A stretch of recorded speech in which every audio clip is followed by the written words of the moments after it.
D-52 heading to Astrid Ames' residence. Over. Copy.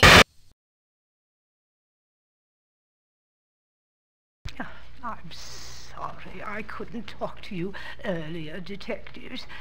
Between this awful cold and the shock of Anna's murder, I was quite beside myself. But I'd like to be of help to you in any way I can. Mrs. Ames, why don't we start with the pot?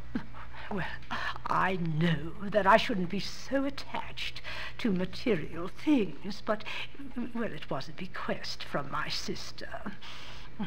Without a doubt, my favorite piece in my entire Indian collection. I've never seen another pot like it. Quite unusual. As far as we could trace it, it was very likely stolen from the Great Kiva on the Santa Vera Pueblo, probably in the early 40s. The Pueblo shaman, Ed Adita, made such an elaborate case for its being returned. No matter what Ronald feels, the pot really belongs to them. What made the pot unusual? Well, it's at least 300 years old, possibly older. And the pattern. Pots from that period have very regular patterns of design, but this pot was different.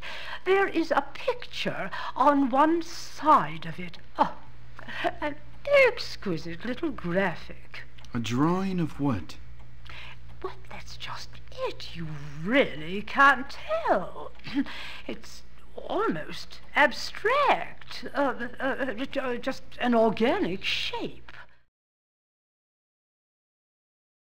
Do you usually engage a potter like Anna Elk Moon to clean the works in your collection? No one has a more sublime touch. She's done the restorations for me before, although it is a departure for her. But she loved to look at my things, turn them over in her hands. She said that they spoke to her, inspired her. What about rumors of a curse on the pot? Well, when you collect Indian artifacts, you expect the law. My sister mentioned it. Someone said that the drawing on the side of the pot was made by aliens. Well, I suppose it's a short step from extraterrestrialism to a curse, although I've certainly never felt the weight of a curse. Until now, anyway. Where were you between 10 and 2 a.m. on the night of the murder? I'm afraid my life is frightfully boring, detective. I was sound asleep. From the looks of that motion detector, you've got a fairly sophisticated security system here. Oh, that's true. In fact, normally I'd be able to document that no one came or went that night after 10. But we had a minor breakdown in the system. Since then, I fixed it. Thank you very much, Mrs. Ames. You've been very helpful. I do hope you find Anna's killer.